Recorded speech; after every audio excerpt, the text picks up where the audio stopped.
What's going on, guys? Welcome back to another video. In this video, I've got another very important AMC update to bring all of you this afternoon. So what we're going to be covering in this video are two pieces of good fundamental news that could potentially serve as catalysts for AMC going forward. And the second thing that we need to go over is this controlled short squeeze FUD that is being spread around. This really gets into the core DD that goes along with the AMC short squeeze thesis. So I want to go through all of this, tell you guys my thoughts on exactly what is being circulated, and try to clear up any confusion that we may have that has been circulating around the internet. So in short, it's not really a controlled short squeeze, but a controlled market collapse. Now, we have been receiving updates after updates, indicators after indicators that the market right now is teetering. There's a lot of different things flowing. And if you have paid attention to what I have said in a couple of my previous videos, that I do not believe that there is going to be one straw that breaks the camel's back in terms of a catalyst that is going to set off this short squeeze. What I believe is most likely to happen is that there's going to be a lot of different factors coming into play that are essentially going to corner these over-leveraged short funds into having no choice but to cover their short position. So before we get into all of this information, if you enjoyed the information and analysis that I provide for you in this video, make sure you go down and hit that like button. It costs you nothing to do it, but it really helps us out a whole lot in getting this information out to as many people who want to learn. And if you want to see more videos like this, make sure you hit that subscribe button. So we ended the week at 36.92. Now, we've been getting so much news about these filings coming out that we definitely have to go into that. But the first couple things that we need to go over is some fundamentally good news for the company. So this is a tweet from Adam Aron that came out yesterday. The first one was such a success, we're doing it again. On August 7th at about 100 AMC theaters. Remember, last time it was only about 90 AMC theaters in the United States on our biggest screens across the country, another UFC matchup. So we haven't really gotten to see the numbers from the last UFC pay-per-view event that AMC had in their theaters, but I'm assuming that they're going to be pretty good if they decided to come out with another one. And Adam Aron is saying the first one was such a great success. So this is going to be potentially a good catalyst to look out for not only after the event when it happens, but a highlight in AMC's earnings call coming up in the beginning of August. Now, the second thing that we need to look out for is this shareholder meeting happening on the 29th. Now, do I believe that this is going to be the cause of the short squeeze? Whatever's mentioned at this shareholder meeting is going to really set off this whole situation? In my opinion, not really. I want everybody to kind of be cool, calm, and collected, honestly, as TMI loves to say. So just relax, keep your emotions at a minimum.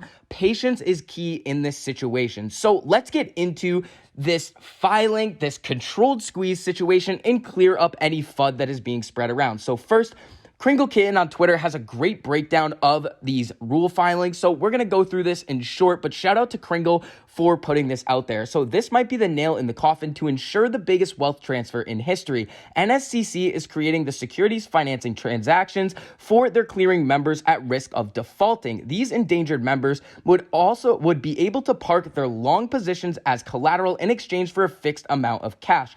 With the loan cash, they would be able to cover their debt obligations. However, if these members default from their shorts and not being able to pay up, the NSCC would keep their long positions. And coming down here, this would effectively prevent the market getting affected at this stage like a flash crash. This is the key point right here. What we are looking at in this new rule filing is this section right here. This is what everybody is freaking out about, the fire sale risk mitigation. When we come down here, the NSCC believes that broadening the scope of central clearing at the National Securities Clearing Corporation to SFTs would reduce the potential for market disruption, i.e. a basically collapse or a giant sell-off from fire sales for a number of reasons. First, in the event of the default, the NSCC would conduct a centralized orderly liquidation of the defaulter's SFT position. So this is kind of what people are kind of freaking out about, that this could signify a controlled squeeze. Not the case. Such an organized liquidation should result in substantially less price depreciation and market disruption than multiple independent, non-defaulting parties racing against one another to liquidate positions. Now, I want you guys to think very logically about this controlled short squeeze situation. There's a couple of things that we need to keep in mind. One, from the previous share counts, it has been disclosed that retail investors own over 80% of all of the shares that are supposed to exist for AMC.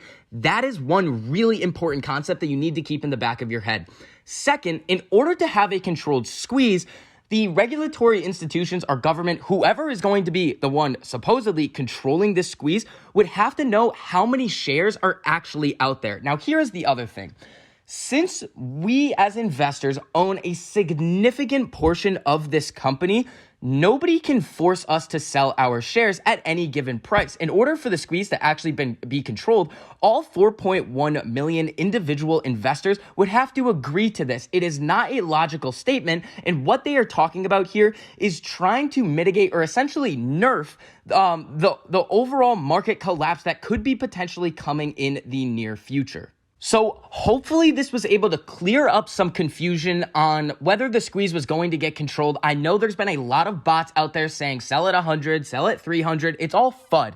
You got to think about these situations very logically. Now, when we think about controlled squeezes and a major market correction on the horizon, what I really want to bring up to you guys is Volkswagen. There's a lot of similarities between the Volkswagen situation and what we are dealing with AMC and GameStop at the current time. So when we come over here, the squeeze itself happened in late 2008. Very important. We need to know what the overall market was doing during this time, which I know a lot of you guys know, but we're going to look at charts and match it up. So by that time, Volkswagen became the most valuable automaker on the planet thanks to its stock price having skyrocketed, while the short position had ballooned to 12% of outstanding shares. The kicker was Porsche had owned 43% of VW shares and also another 32% in share options. The German government, however, owned another 20.2%. So this situation is a little bit different from the Volkswagen squeeze because the German government was actually involved in this situation. So when we're thinking about what's going on there, it is very possible that Porsche, the German government, kind of played nicely against the shorts,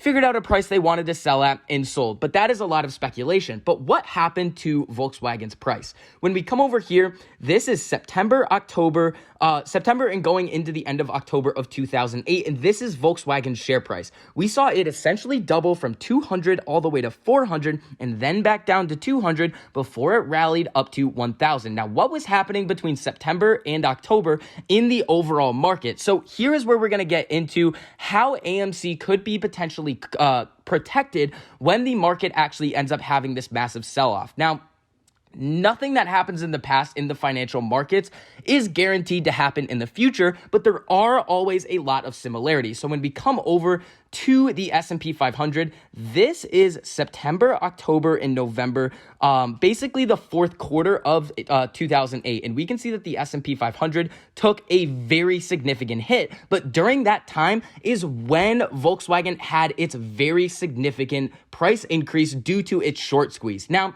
when we think about our market right now, we are really overextended. When we come over to this chart right here, this is an updated margin chart or a margin debt chart for the United States.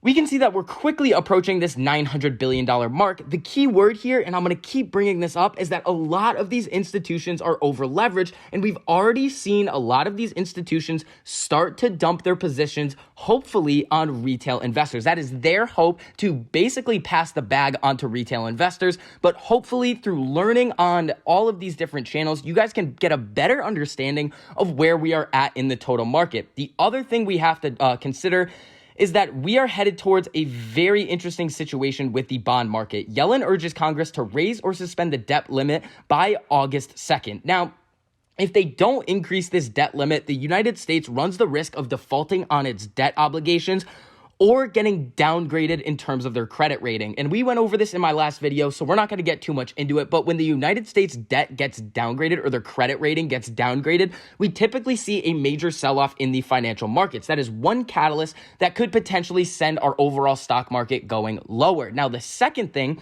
is real estate. 6 million renters face eviction in 8 days when a Trump-era ban expires. Biden is poised to let it happen. So we're going to have to wait and see with real estate what effect that is going to have on the overall market. But we know that when the bond market starts to freak out, we can typically see a sell-off in the overall markets because the bond market gives us a very good understanding of how money is flowing. So when you think about all of these different indicators as a whole, we have these new proposed rule changes coming out that are essentially trying to protect against a major market correction. And again, what you have to keep in mind with this proposed rule change has not been implemented and is not effective yet. This is going to take some time to actually come into play. There's going to be a comment period, and we could see this proposed rule change, NSCC 803, really take a while to come into effect. So nobody freak out yet. This is just a proposed rule change, and we are going to have to wait and see what is going to happen with this. Now, we also have a lot of those other economic indicators that suggest that the market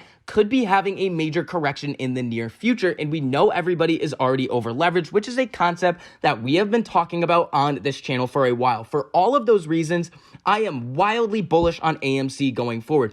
That is just me. However, nothing I say in these videos is financial advice. These are for educational and entertainment purposes only. So that is going to wrap up this update on AMC. If you enjoyed the information and analysis that I provided for you in this video, make sure you go down and hit that like button. It costs you nothing to do it, but it really helps us out a whole lot in getting this information out to as many people who want to learn. And if you want to see more videos like this, make sure you hit that subscribe button. So that is going to wrap up this video. I hope you guys are having a great weekend, and I'll see you guys in the next one.